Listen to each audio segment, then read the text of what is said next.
नमस्कार. आज आपण जुना पुराणा काळात आजी आपल्याला जे सर्दी खोकल्यासाठी काढा बनवून देत होती तो काढा आपणास बनवायचा आहे. त्यासाठी इथे लागणारे साहित्य बघूया. तेजपान, दालचिनी 5 ते 6 लवंग, 6-7 काळी मिरी, 2 हिरवी वेलची, मीठ, हळद, ज्येष्ठ मध आहे हे, आणि चहा पावडर, आलं, तुळशीची पानं आणि ही पेरूची पानं. आलं मी जास्त घेतलं आहे कारण हे मोठ्या माणसांसाठी मी बनवत आहे. तुम्ही 3 ते 4 या वयातल्या मुलांना बनवत असाल तर याच्यामध्ये सुंठ थोडी कमी घ्यायची. एका टोपमध्ये पेरूची पानं, तुळशीची पानं अशी मोठी मोठी कट करून, आलं, दालचिनी, वेलची, काळी मिरी, लवंग हे सगळं आपण मोठं मोठं चेचून घेऊया. याला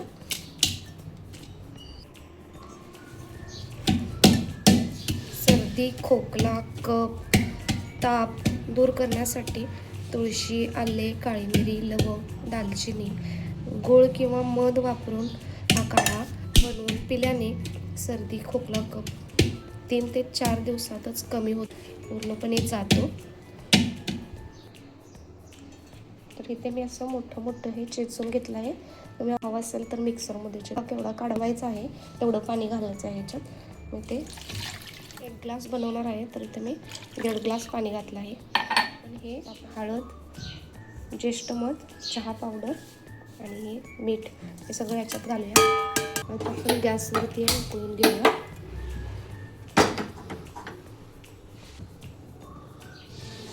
आता हे मिश्रण मंद आचेवर आपल्याला 10 ते 15 मिनटं उकळून द्यायचं आहे, जोपर्यंत त्यातले पाणी निम्मे म्हणजे 1 कप राहत नाही एवढे आपल्याला हे उकळून घ्यायचं आहे. तुळस, लवंग अँटीबॅक्टेरियल व्हायरल गुणधर्मामुळे संसर्ग दूर करतात. आले श्वसन मार्गातील कफ मोकळा करतात. सूज कमी होण्यास मदत होते. आपण हे काढा शिजल्यानंतर त्याच्यात गूळ नाही तर मध घालणार आहोत. थोडासा थंड करून याच्यामध्ये मध घालायचा. दालचिनी इन्फ्लेमेटरी गुणधर्मामुळे कफ आणि खोकल्यापासून आराम देते. हा काढा दिवसातून 2 ते 3 वेळा पिल्यास सर्दी आणि खोकल्यात लवकर आराम भेटतो.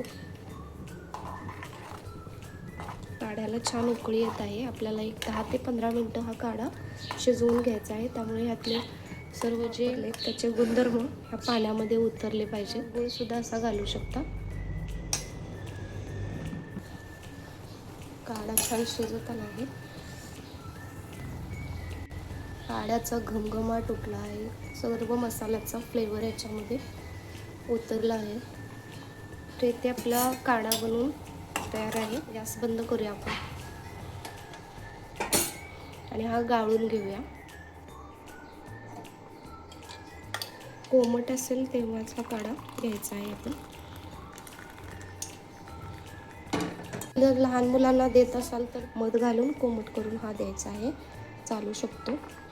3 ते 4 वयापासून पुढे हा काढा चालू शकतो. हा कोमट करायचा आणि 1 चमचा मध घालायचा याच्यामध्ये. मी आता गूळ घातला आहे त्यामुळे मध काही घालत नाही मी. लवंग सेप्टिक असल्यामुळे गुणधर्म याच्यामध्ये आहेत.